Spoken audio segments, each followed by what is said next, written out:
Welcome to GG Channel.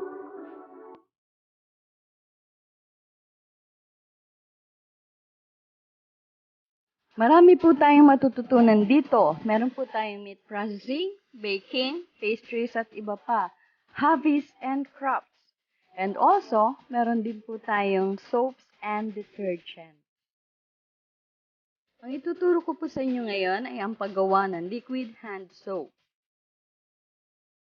Magsuot lamang po tayo ng lab gown or apron, face mask at surgical gloves, equipment and tools, digital weighing scale, measure pitcher, plastic beaker, glass beaker, disposable food containers, plastic pail, plastic na panghalo at rubber scraper. Ingredients: 5.5 liters na tubig, 500 grams S-less, 15 to 20 grams per liter. 50 ml cocoa betaine, 10 ml aloe vera extract or gel. Kailangan din po natin ng 10 grams ng citric acid na tinunaw sa 15 ml na tubig.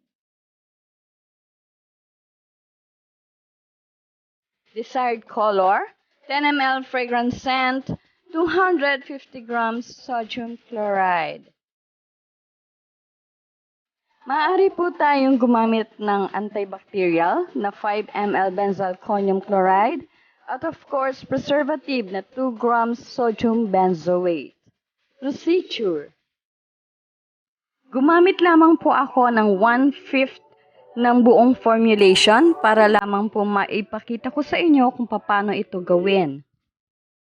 Mag-measure po tayo ng 1 liter at 100 ml na tubig at magtimbang po tayo ng 100 grams na S-less.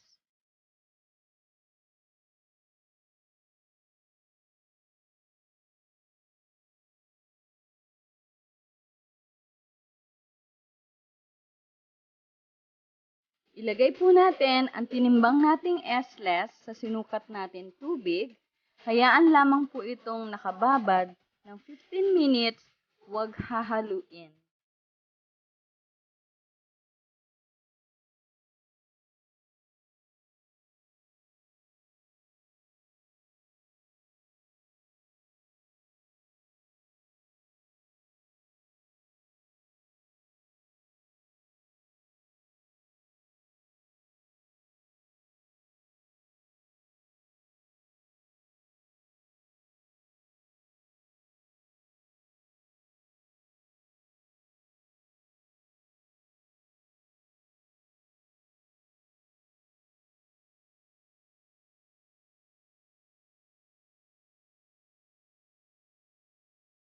Kung powder po ang gagamitin nating colorant, mangyari pong kumuha tayo ng 5 grams at pagkatapos po ay lagyan natin ng 15 grams na tubig. Haluin mabuti.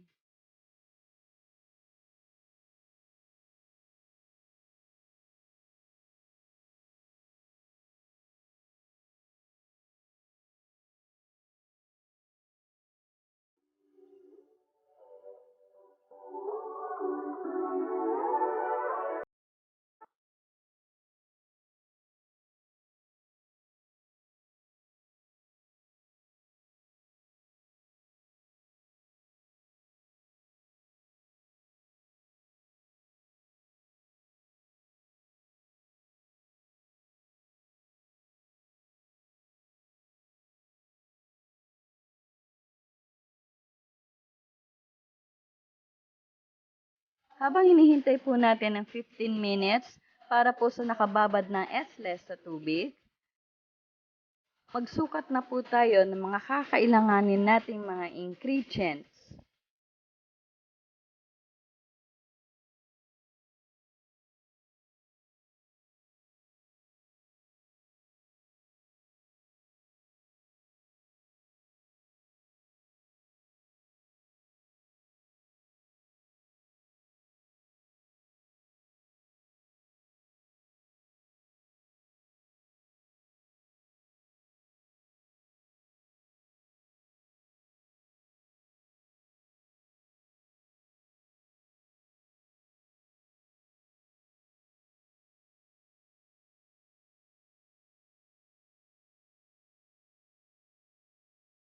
Para po sa buong proseso ng ating paggawa, haluin lamang po natin ng isang direksyon ang solution. Haluin na po natin ngayon ang tubig na may nakababad na S-less.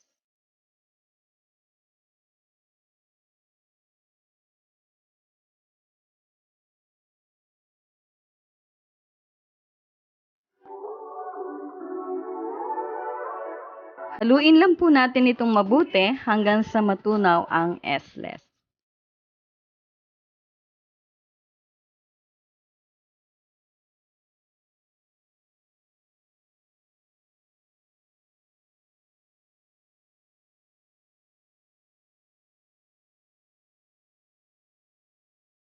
Pag natunaw na ang S-less sa tubig, ihalo naman po natin ngayon ang perlizer. Haluin po itong mabuti hanggang sa matunaw. Ang perlizer po ang magbibigay ng kinang sa kulay ng ating formulation.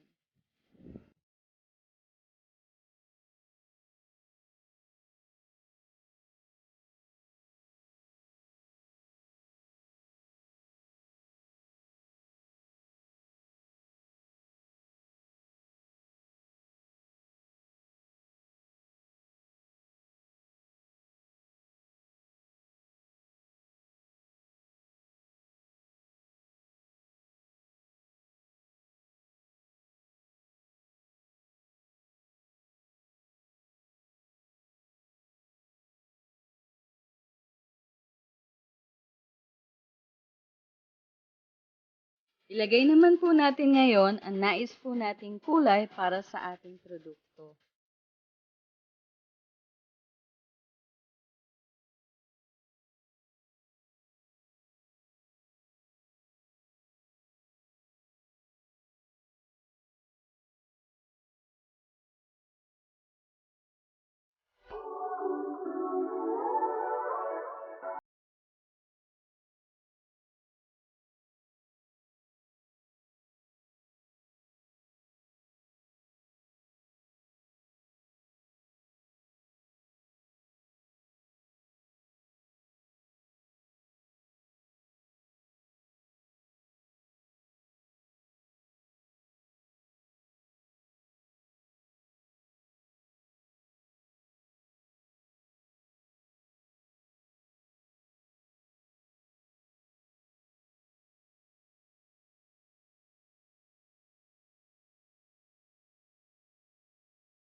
Po ay ilagay po natin ang gusto nating fragrance scent para po sa ating produkto. Haluin po natin itong mabuti. At ang huli naman po ay ilagay natin ng dahan-dahan ang ating industrial salt habang hinahalo ang ating solution ng mabilis. Ipagpatuloy lamang po natin ang paghahalo ng 5 to 10 minutes.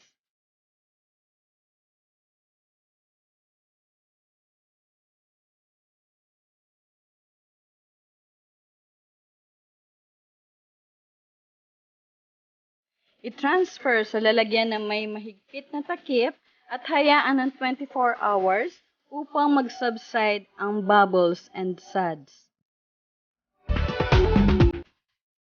Puhunan.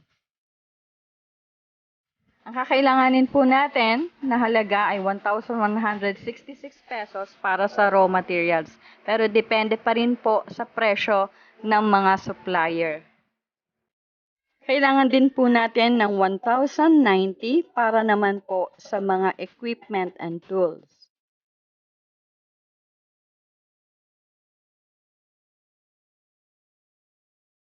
Ito naman po ang formula na kung papaano po natin makukuha ang halaga ng bawat raw materials na ating ginamit.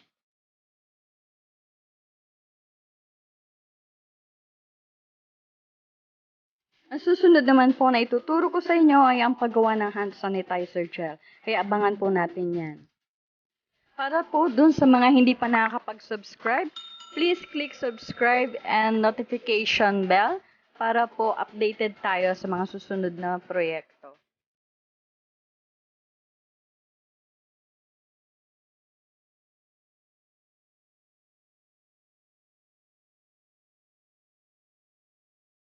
Thank you for watching and have a great day!